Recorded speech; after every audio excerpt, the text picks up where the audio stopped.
So first things first, to nobody's surprise, first and foremost, you guys were the ones that put me onto this. WWE's the wrestling game is getting a new multiplayer mode that's inspired by NBA 2K. They're calling it The Island, which is their version of the park. And I came across this tweet on my For You page of somebody who got some hands-on early time. My prediction was the island was going to ruin WWE the same way it ruined 2K, because they're just going to microtransaction the hell out of the ass. They're going to microtransaction the hell out of your ass. That's what I meant to say. With buying different outfits and just VC everywhere. They're probably gonna have to buy power-ups and boosts and stuff like that. And I came across this tweet and he shares his experience. My experience, this is coming from What's the Status? Is anybody familiar with him? He's got 100,000 followers. I guess he's a content creator. Shout out to him. He says, my experience with the island. There is no custom logo import for the island, so not much customization. There's no face photo option for face textures in the island. All faces will be generic. When I asked about it, they said it isn't something it can handle right now. So you can't put your face in it, I guess? What's the point? There are a lot of new hair options. It's a very small list of exclusive island ones, though. Shout out to AppSmooth with the sub. Appreciate it. I resubscribed to, and that's Sonic's BBC. When's the last time you listened to P. Dice Mermaid? It's been a while, man. It's been a while, man. I know it's been a while. I know it's been a minute. I kind of fell off, and that's on me. No, it's all good. You're not even mad. You were showing love. It's just funny. No, what it is when people who haven't watched me in a while come in the chat, and they'll be like, I didn't know you streamed on Twitch. The reason it's kind of annoying is because literally in every YouTube video I've ever uploaded, in the description box is my Twitch channel, as well as I promote it on my videos all the time. So it's like, what do you mean you didn't know? Like, if you didn't see it, that's one thing, but it's all good. You showing love. Welcome. You found your way over here. It's all good. That's why I started streaming on YouTube. I think you found me from YouTube, so it all worked out. The algorithm blessed you. Welcome back, dog. But yeah, what's going on? The island is very small. You also cannot interact with much. The arenas look great, but it felt like most of it was walking into the ring and having a match. Subscribe to beating so basically it's one big ass billboard for ads. There's really not anything to do in the city. Yeah, shout out to Tier with the sub. Appreciate it. You seen Samsung's folding handheld concept called Flex Gaming? Nah, I haven't. We'll get to that in a second. When speaking to a character, the dialogue menu was the old WWE 2K20 original style with renders, and I hated it. I suggest bringing the MyRise ones. I don't know what that means. Does that mean anything to anybody? A lot of the clothing items were a bit flat for me. Same shirt, jacket, hat with different logos. The branded stuff is really what stands out. So they didn't spend any time. So not only can you not customize your face really well, but the clothing is ass. I was told that he said there's only a pink thong, a red thong, and a white thong with baby oil for the wrestlers. There's not enough panties for you guys. I was told the island exclusive hair options are not on the PC, PS4, and Xbox One versions of the game. They're strictly next gen. I think it's really fascinating that 2K developers don't view PC as next gen, or it's really not next gen because the PS5 has been out for 5 years, guys. It's current gen. PC is always current gen because it's always on the forefront of technology. They're just fucking lazy. I really wish you guys would, you 2K content creators would stop accepting that as an answer. What do you mean PC's not next gen? You developed the game on a PC. What the fuck are you talking about? But for those who are playing on PS4 and Xbox One last gen, sorry guys, you're not going to get these new island features. Womp womp, you had 5 years to upgrade. Shut the fuck up. You earn about 150 to 200 VC per match. Most items are like 6,000 VC and above. So basically, just like in NBA 2K, you're going to have to play 1 million park games just to get a fucking t-shirt. You're going to be a brown shirt forever if you don't have money for VC. Same CAS restrictions apply for the island, even if it's the next gen mode. I don't know what that means. I don't play WWE. When I saw other users in the island, I was able to walk through them. I really didn't like that. So he got fucked. Without oh shit. There's a lot of non-consensual things going on in the island. You can taunt in the island lobby, I guess. Overall, I can't really recommend anyone this mode at the state that it's in now. It has potential, but the state it's in right now, you're better off playing MyRise or Superstar mode and Universe mode. I will give it more of a chance once I have the game in my hands. Not having the option to import your face was legitimately what killed it for me. The arenas are by far the coolest thing about it. So they made 2K Park, but you can't do a face scan. The clothes are ass, and you got to fight 1 million fights just to get a damn blue t-shirt. Fuck this mode. This shit is worse than 2K. It's worse. And you know what's funny? Go ahead and clip this. I'm gonna call it, WWE fans. Next year, they're gonna bring the island back. Selena sees this month's bank statements. And the new feature is going to be face scans. Watch. It's going to be a bigger island. Fucking WWE Epstein's Island. Like, what the fuck are y'all talking about, dude? Yo, shout out to Sugar Free with the sub. Appreciate it. Just did the math. You have to do 30 matches for one piece of a cosmetic. So just know that's what you're getting into. Shout out to this content creator for the news, for the information. If you wanted to know what the island's going to be like, I will not be playing that. But for all the WWE fans who are baby oiled up and ready to go, just know this might not be a good mode for you guys. Yo, shout out to Paragon Ron with the sub. Appreciate it. To beating Robin's ass into oblivion. Oh. All right, next thing I got for you in this batch. In more positive news, ladies and gentlemen, I was right once again. Haze Light Studios has gone 3 for 3. Split Fiction reviews are out. If you're unfamiliar, Split Fiction is... Yo, shout out to Rick with the donation. Appreciate you. I say, shut the fuck up and let's hit the strip club. I don't care what J. Cole says. Cinnamon wants to be saved. Shout out to you for the donation. If I could be anybody for a day, I'd be John Coffey. I just want to heal somebody and spit out the flies and fall asleep one time. I just want to know if it feels like busting a nut. Thank you for that donation and those wise words about busting nuts. For those unaware, Split Fiction is the new game from the people who brought us A Way Out, as well as It Takes Two, which won Game of the Year in 2021. This is their new game. It's another action-adventure co-op driven game, platforming, puzzles, action. Looks like a lot of fun. The reviews are out. You see nothing but 5 out of 5s, 10 out of 10s, 9s out of 10s. The current Metacritic is sitting at a 91 overall, which means this is the highest rated game of 2025 so far, and potentially a Game of the Year contender. I'm seeing that on Twitter. Granted, we're only 3 months into 2025, so we got more games that come out, but I called it. I called it back in 2024. I said this will most likely be a Game of the Year contender. And once again, I was right because I know what the fuck I'm talking about. 2K niggas, shut up. Here, we don't go off feelings. We talk about the data, personal experiences, and the facts. And the data suggests there's a pattern here with this studio. And it's that they make great games. They can clap it up. So shout out to Haze Light and Split Fiction. I'm excited to play it.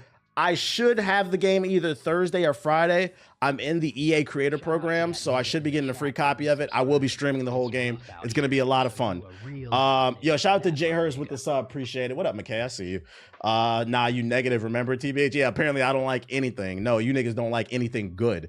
Because anti-intellectualism is on the fucking rise. Who you playing with? I'm playing with Brooke. You might have heard her in the background of my streams. That should be interesting. What you mean 2K won't be Game of the Year? I can't wait to play it. Nah, facts. I'm excited about this game. It's gonna be a lot of fun. I got a review. I put up one, so I said let's see what the streets are saying. This one's from Eurogamer.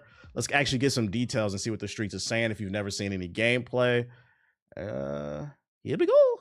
Split Fiction might look and feel very similar. Darn Fiction. What up, Siggy? Particularly in the top 10 stream coming soon. It's probably gonna be some arguments. It'll be interesting. Just shout out the Black Math Nerd with the sub. Fast-paced action sequences, but it doesn't take long to realize that this is an altogether different beast that's easily Haze Light Studios' most ambitious and inventive co-op adventure yet. We love the ambitious shit. Shout out to Megas Reborn with the sub. So many great and brilliantly realized ideas that you keep waiting for the moment it will run out of steam. Only it never does across the whole of its 10-hour runtime. It's a staggering... It's only 10 hours too. We love that. We love that. We love a game that's priced at $30, $40. It's only 10 hours. It's creative. Is co-op. This is a game we're going to be able to beat, okay? We're tired of these fucking 100-hour games. I will take a 10-hour game that is creative, action-packed, and innovative over a 100-hour bloated game with shit all over the fucking screen, Ubisoft. Fuck that shit. Quality is back. Feat of imagination. I'm about to get yelled at playing this, I already know. Yeah, nice and concise. An ominous machine to siphon ideas. Facts, I'm tired of 100-hour games. Yeah, you know, like I had this thought, right? I recently found this out from watching a video.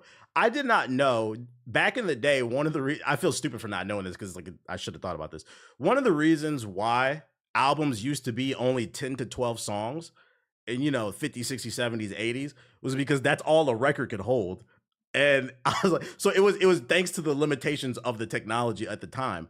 But that inconvenience was actually a blessing because the record only could hold so many songs. That meant everything had to be a fucking banger. Versus today, with streaming, people drop 20-song albums and only 2 songs are on it that are good, and the rest of that shit is fucking ass. Drake and Party Next Door.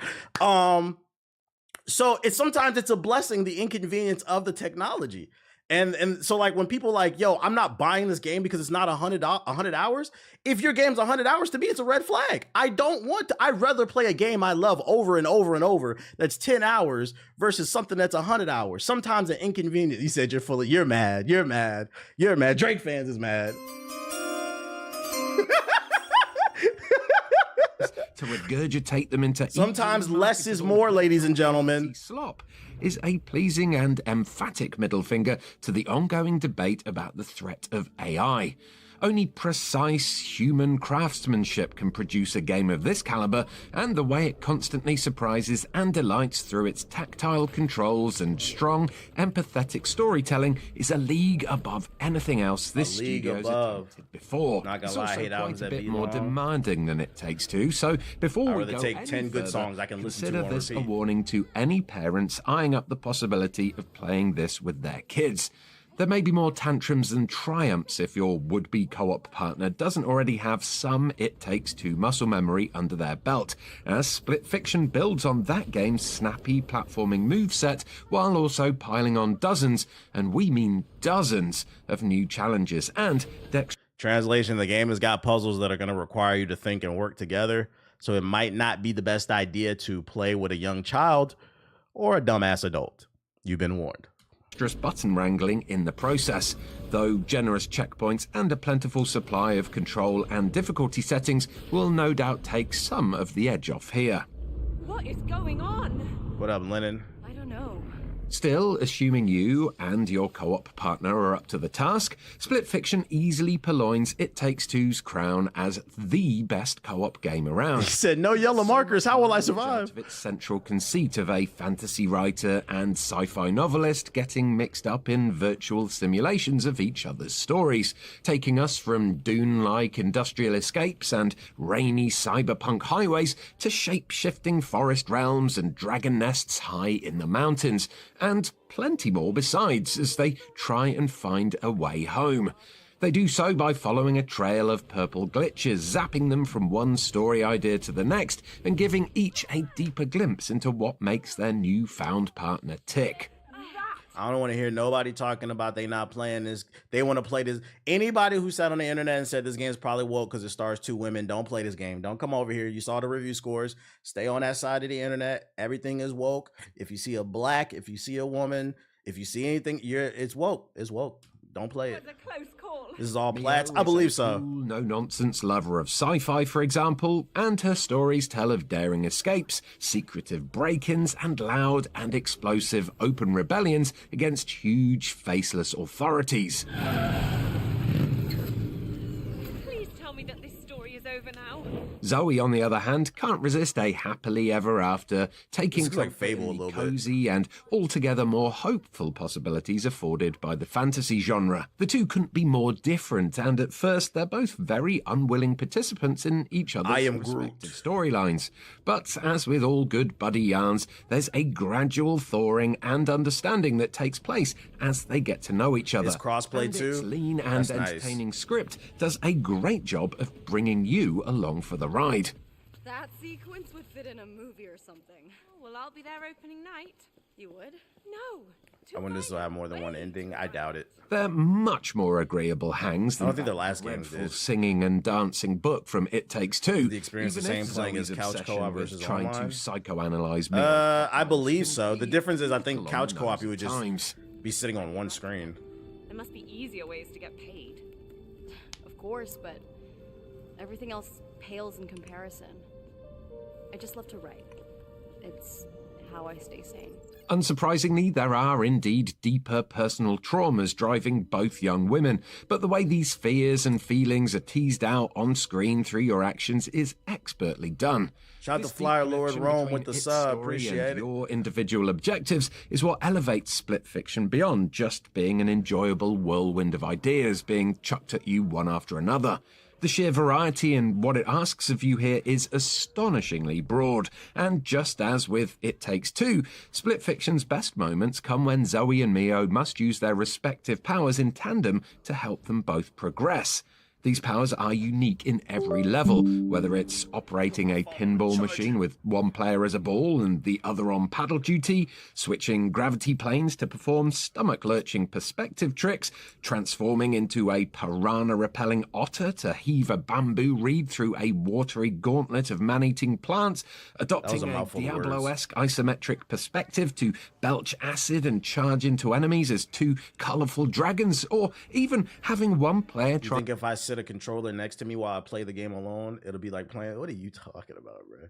Activate a self-destruct hop in a Discord and find somebody to play with by means of a ludicrous homage to Google's capture tests.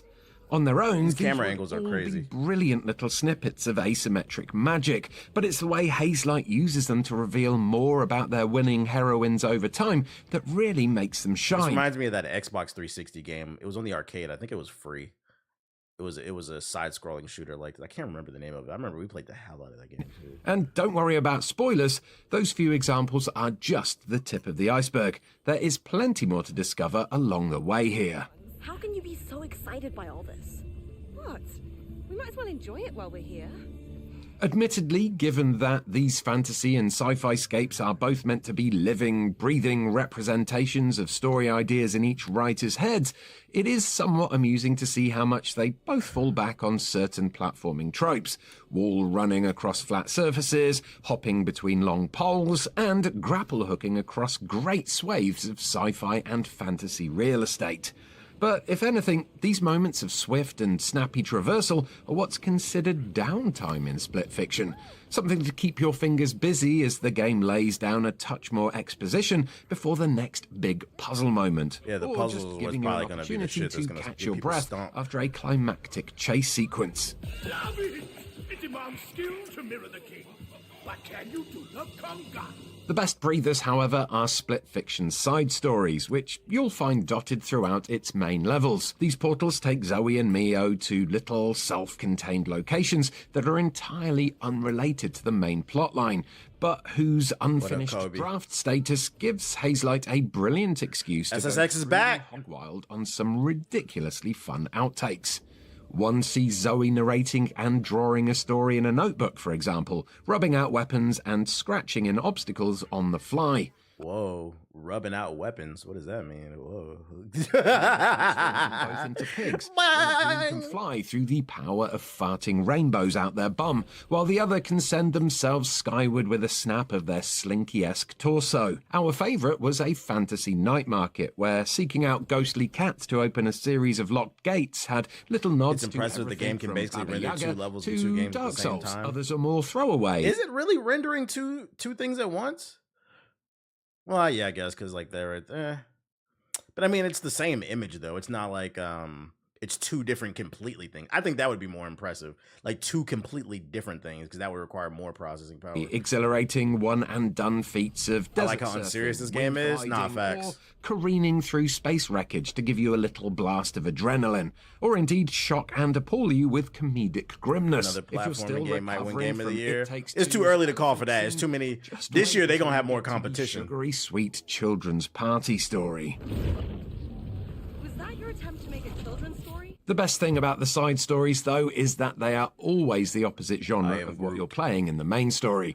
So if you're in one of Zoe's fantasy stories, for example, all the side stories will be Mio-flavoured sci-fi jaunts, and vice versa. They're entirely optional, and some are quite well hidden, but they always come at just the right moment to give you a blast of something different before you carry on.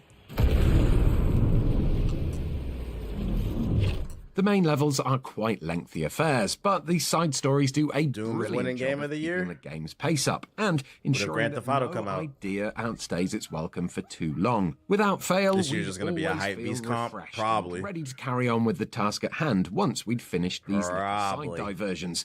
Although we'd go as far as saying they're as integral to the main plot as anything. This shit don't got guns and They're not basketball. just brilliantly Man, what the conceived fuck? levels in their own right, but the diversity of ideas on show here is still doing the work of telling us more about its two main characters.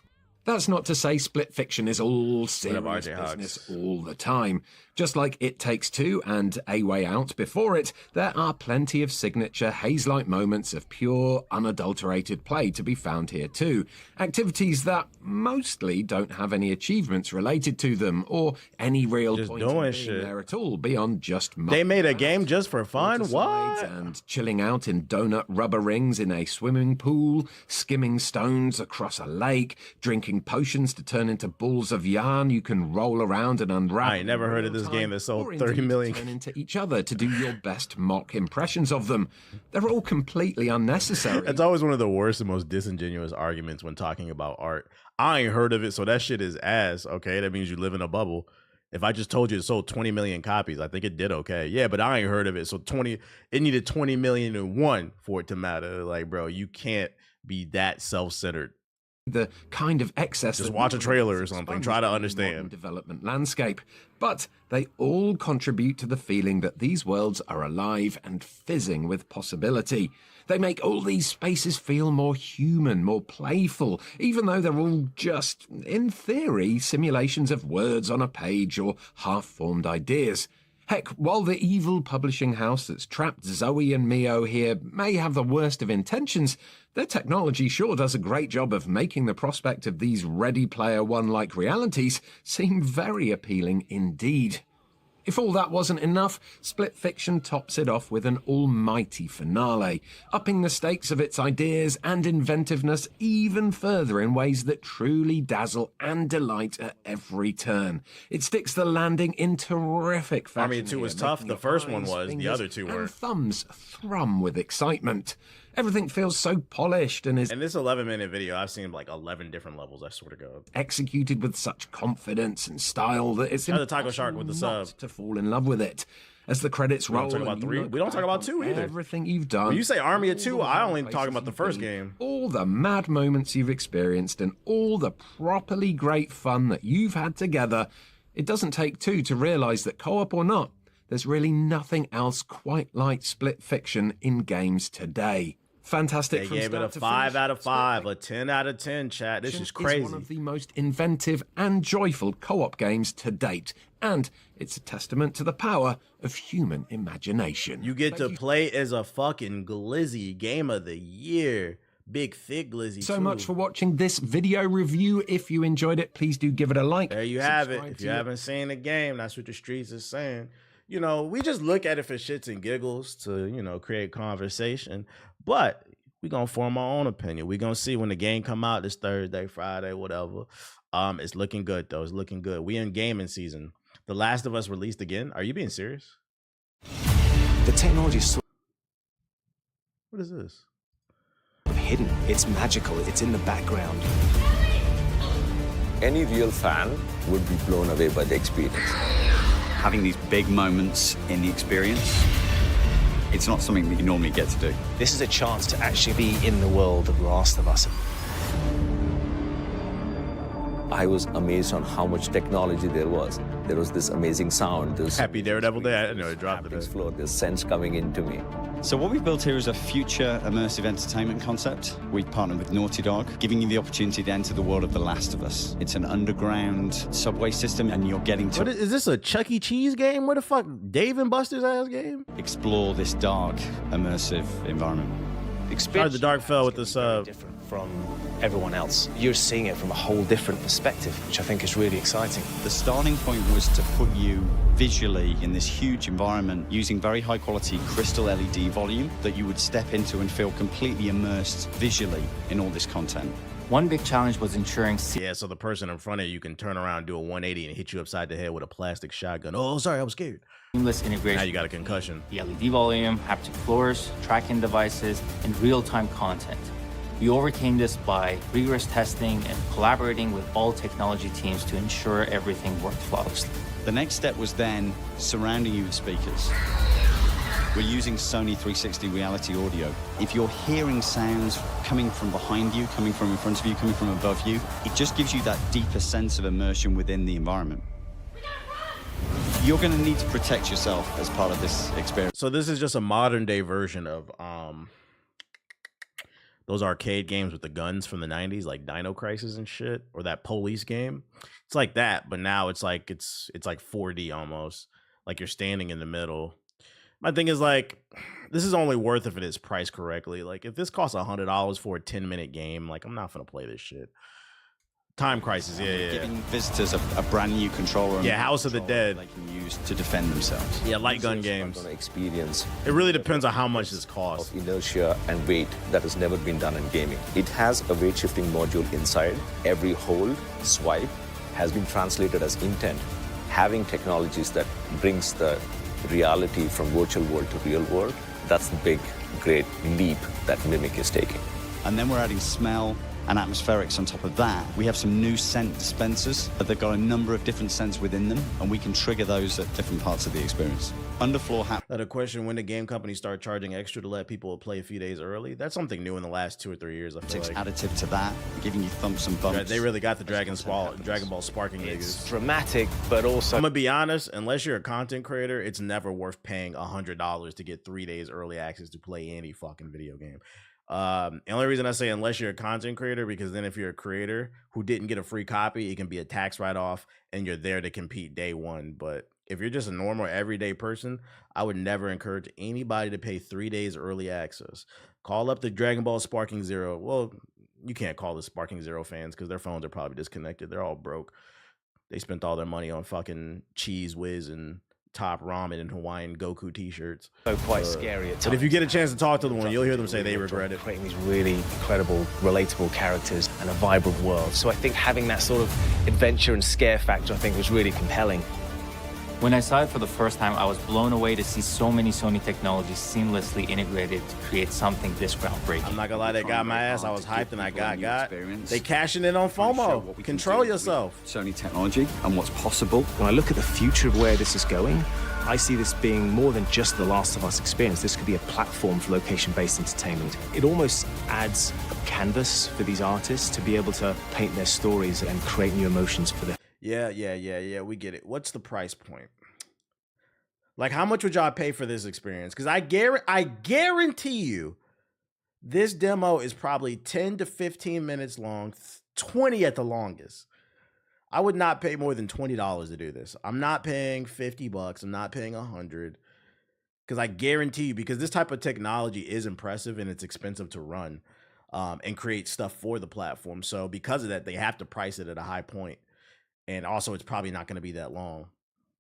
$5, take it or leave it. One Chuck E. Cheese coin. I'm going to pay to keep it away. Pay to get this shit the fuck out of my face. If it's not at Universal Studios and a part of my ticket, we good.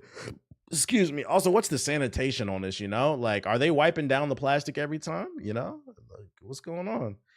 $15 to $26 anymore is a finesse. Yeah, it depends on the price point. I'm not gonna say I wouldn't try it, but it depends on how much it costs. They ain't wiping shit down. Now you got the Cucamongus, bro. Now you got the Cucamongus. Other PlayStation news. Tony Hawk Pro Skater 3+4 has been announced, the remaster. You know, if anybody's interested, I think there's a trailer, a full one. Yeah, there's a full one. Anybody? You got it wish listed already? Okay.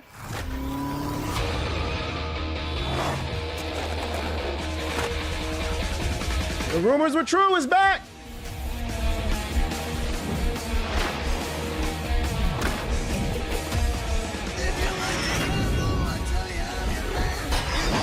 You pre-ordered it too? I'm hyped as fuck.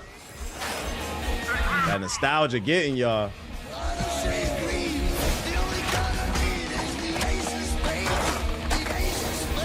Hey, bitch.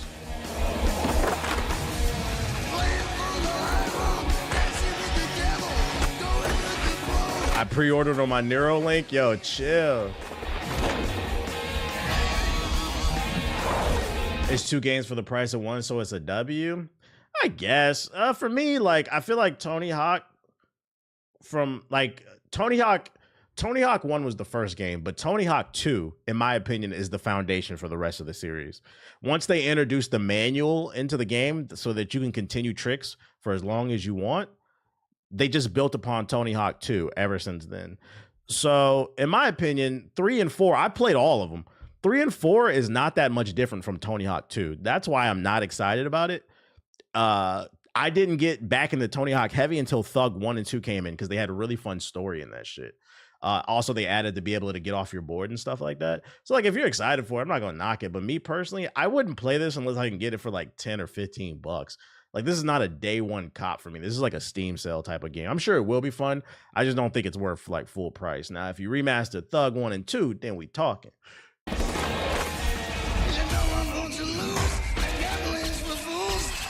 Should have been all 4 at once. I agree. They should have did 1, 2, 3, and 4 all as one package. Attention passengers, face planting the tile is strictly prohibited. It's going to be on Game Pass? No. We don't acknowledge Tony Hawk Pro Skater 5. Shut up. We don't acknowledge that. Cut it out, buddy.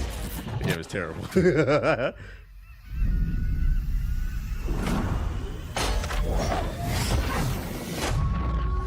Wow. Where's the balls and the guns? This shit don't got no balls or no guns in it. I can't play this shit, man. I cannot play this shit. It's not a real nigga game. That's the pre-order bonuses right there. You get the Doomslayer.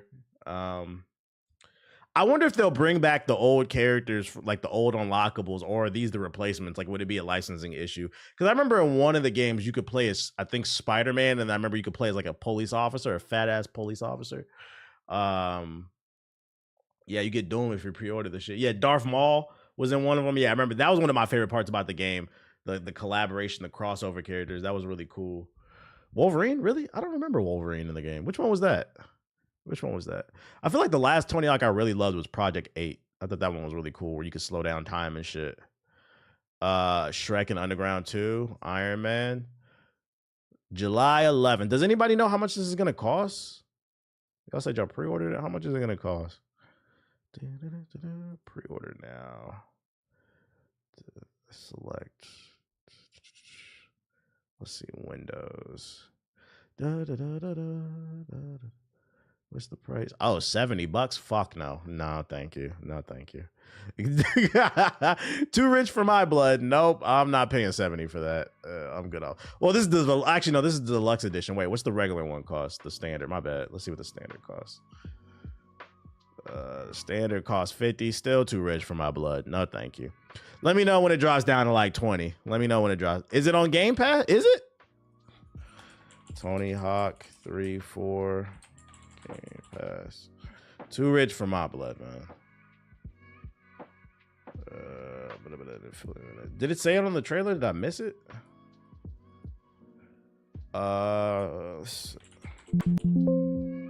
TBH, your bias is showing? What do you mean? Because I don't want to pay $70 for this? I told you, like, I don't understand. Like, I understand you love it, King Jin. But like me personally, I wasn't a big fan of 3 and 4. It says in the first paragraph. So yes, I would be biased because I'm not a big fan of this game. I'm not telling you not to buy it. I'm not telling anybody not to buy it. No, you guys got to get your feelings out of this shit. I did not tell anybody not to buy this game. I did not say that. I said I'm not buying it. So I don't understand why that bothers you. Available to, oh yeah, right there. Game Pass. It's on Game Pass. I can't knock it then.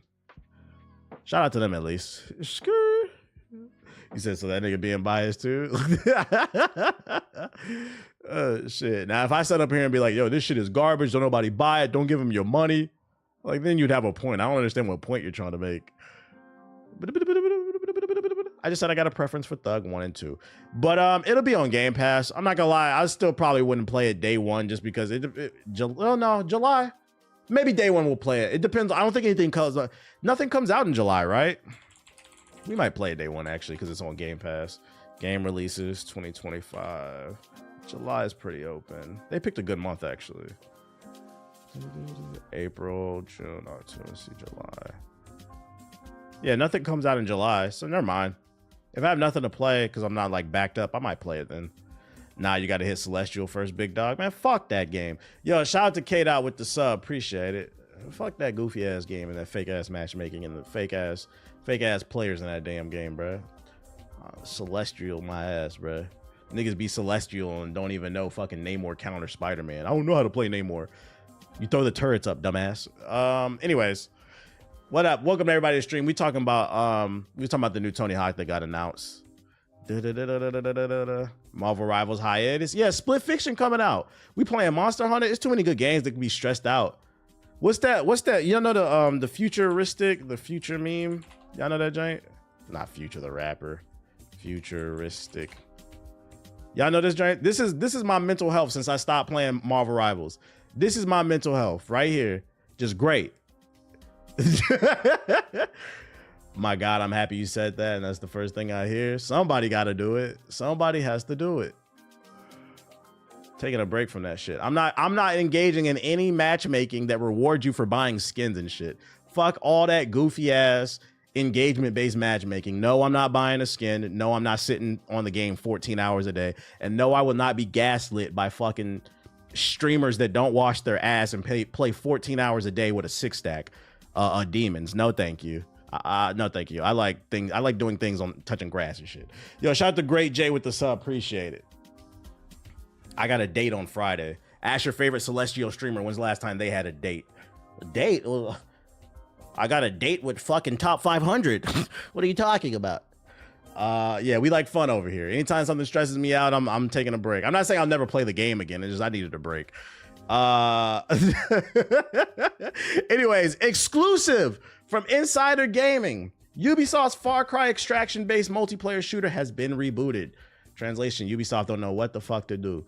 The Far Cry extraction multiplayer shooter under codename Maverick has been rebooted, Insider Gamer has learned. Project Maverick, which was initially intended as a multiplayer component to Far Cry 7, morphed into its own project in early 2023. But after internal review, the project has been rebooted. That shit is ass. That's according to several sources familiar with the project development who said that the writing was on the wall for a number of months. It was said that the final nail in the coffin came after its dedicated tech team called Talisker, also the old name of Far Cry 7 before it morphed into two different projects, moved from Maverick to being fully dedicated to Blackbird in the late December to ensure the project stays on track. Maverick was going to be an extraction-based multiplayer shooter set in Alaska, where players would try to survive and extract in the harsh elements against the wild animals, AI soldiers, and other players. What's with all these companies making extraction shooters? Like maybe I'm biased, or maybe I'm clueless. Do y'all like extraction shooters? Because I feel like I haven't played one that's fun. Not interested in Escape from Tarkov. I'm not gonna lie. When games get that realistic, nigga, join the military. I'm not interested in Arma. I'm just not interested in playing a game where I get shot and then I gotta lay on the floor and bleed out for fucking 10 minutes, or crawl and wrap a band-aid around my arm for fucking 5 minutes. Go join the military at that point. The world is on the verge of World War III anyway. Suit up, nigga. Yeah. You said hell. I like that nice mix between realism and arcade, like where it feels just authentic enough to where it's believable, but like it's still a video game, you know? It's a very niche genre. I'm good off this shit. It's understood that Ubisoft Montreal, the studio heading both Maverick and Blackbird, Far Cry 7, will take the multiplayer game back to prototyping with Ubisoft Sherbrooke. Ubisoft Berlin, who were also assisting on the game's development, has been seen around a dozen or so developers move to Blackbird, another dozen move to another project. However, it's understood approximately 50 developers are now left without an assigned project and will likely be placed on visibility this month. I play some of them. The two real ones, hell no, but the arcade ones. What's the arcade ones?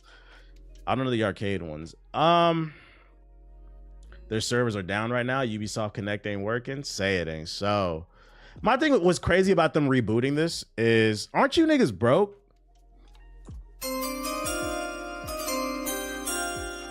If you're gonna reboot something that you're working on, that means you're gonna take all the cash that you spent developing something and then throw it away, and you guys aren't making any money. My thing is, if you wanted to reboot this, why not wait to see if Assassin's Creed Shadows is successful? Because Because I don't know, me personally, maybe because I never ran like a big corporation, but just, you know, me thinking out loud. If my corporation was on the verge of collapse, the last thing I would think to probably do is just throw a project in the trash and then reboot it and start it over a different thing. Why not just cancel the project altogether and then put that on halt and focus on Assassin's Creed Shadows? We get our money up and then we work on the next project. I don't understand why you want to burn cash to burn more cash for something that might not work. Because I don't know anybody who asked for a Far Cry extraction shooter. Also, you're on Far Cry 7. Give it a rest, my nigga.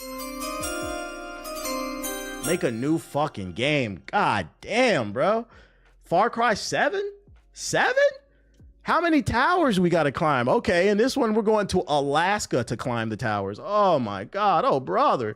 Yeah, where's the new Splinter Cell at? Make a new game. God damn. These niggas literally have Splinter Cell. What up, Bryant? What is Ubisoft's addiction to live service games? You know what it is? They're a junkie who can't quit. They found success with Rainbow Six Siege. Because one thing I think a lot of you guys don't realize is Rainbow Six Siege not only is a successful live service game for them, it's one of their few successful games they still have in their portfolio. But Rainbow Six Siege came out in 2015. I can't stress that. I feel like a lot of people forget that. R6 release date. And how do I remember that? Because I played it back in 2015. We played it from like 2015 to like 2018. And it's now 2025. So this game has been out for 10 years. And they've been making money on it every year. It's one of their highest earners. So I think what happened was they got a hit of that crack. They said, damn, these live service games are fucking amazing. We can make so much money. And it's like they went to the casino and they won the slots one time and they have never left the slot machine. They just keep rolling the dice, hoping that something sticks. They don't know when to call it quits, failing to realize that a successful live service game is very rare. Most of them fail. You've seen the new Siege X coming. Yeah, that shit looks like it's just a remaster of fucking whatever. This game right here, but it's not a completely different game. Steep too. Ain't nobody playing Steep, nigga. Immortals was super underrated. They never advertised Immortals correctly. So that they left that game out to die, but nobody's playing Steep. That shit is steep and shit. Went from Breach Hammers to Professor X. Yeah, the game got really weird. I don't know. Metal Gear Solid's been retired for 10 years. I can't understand why they didn't make a new Splinter Cell to fill the void. I don't know. What we do know is we have some numbers to fill the void for you guys. Somebody tweeted me this, asking me to react to it on stream. Here we go. Microsoft/Xbox Avowed is placed 4th on the Xbox chart in its first week of a full release. This is a game that got really good reviews. People say gaming is dead, but it seems like a lot of you guys didn't play it. Let's see what's in the top 5. Call of Duty, Fortnite, Roblox, Avowed, GTA 5. I think the most fascinating thing is Marvel Rivals is at number 7 for Xbox players. This is a new free-to-play game that I thought I think it should be in the top 3 probably. You guys won't play it. We can't even get fucking Wolverine and Magneto to get niggas to try new games. It's no hope for you Xbox niggas. Y'all love Call of Duty. It's crazy to me that you would rather play Wolverine and Fortnite than Marvel Rivals. Well, actually, it's not crazy to me because this game requires strategy and thinking. We know y'all don't like that. But y'all got a good exclusive. A lot of y'all didn't play it.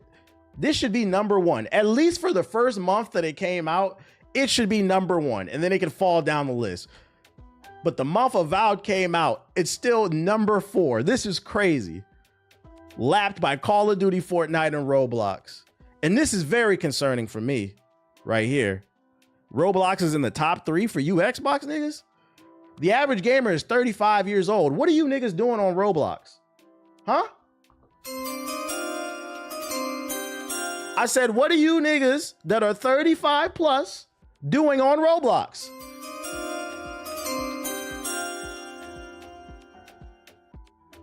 We're watching you. Niggas is creepy. You say exactly what you think they doing. We know what y'all up to. If you got little nieces and nephews, if you got sons, daughters, you got grandchildren, and they on Roblox, you better watch who they talking to. Niggas is weird. We watching you Xbox niggas, man. I've never once in my life said, let me boot up Roblox. That sounds, I'll be 35 this year. That's never even crossed my mind. Unless the only time I ever played Roblox was when that Call of Duty game came out. there was a Call of Duty game built inside of Roblox. I was like, oh, that's cool. Let me see what that was about. That actually wasn't bad. But you niggas that play that blockhead shit, O-Block servers, you're 36 playing on the O-Block server? Fucking broadband bloods and keyboard crips. What's wrong with y'all? I remember this shit is, yeah, you on the Ice Spice server? What's wrong with you, dude? What did you link? What did you link? I played Obscure. Oh, Expedition 33 for 4 hours, and here's my preview. Insane visuals, good performance, outstanding voice acting. Might be the best RPG world map out there for exploration, shortcuts, hidden bosses, design and soundtrack. Camp everywhere on the map. I think I have a preview video saved for this. I think I do. Yo, shout out to Mood with the subs.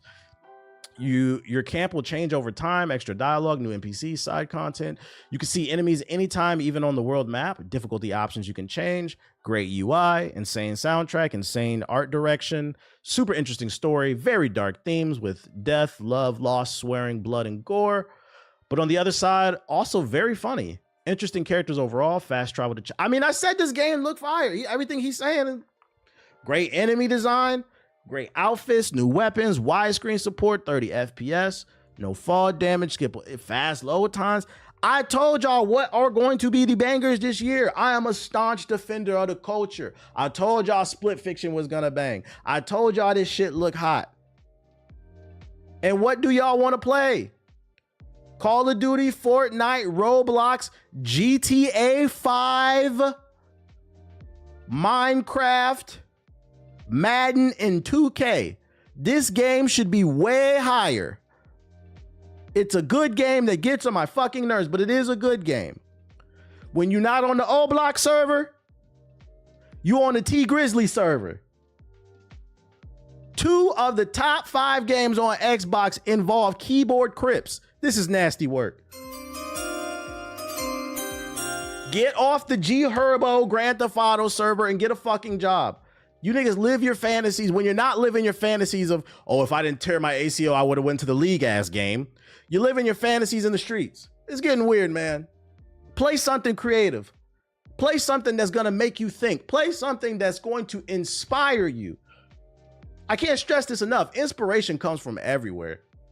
What you read, what you play, the things you listen to. And a lot of y'all play and listen, your diet. So I have this philosophy, right? I'm going on a tangent. I have this philosophy that I call the diet. Your diet is everything. It's not just what you eat. It's the media that you consume. And a lot of y'all consume poison and then wonder why you operate on a low wavelength. I'm not saying you can't enjoy some of this stuff. Actually, I am. You're 35 on Roblox. I can't stress that enough. Grow up. Otherwise, get the fuck off the game. That meme is true. If the game ain't got a ball or a gun, you niggas is not present. Stay your ass on the PS4. The media diet is a real thing.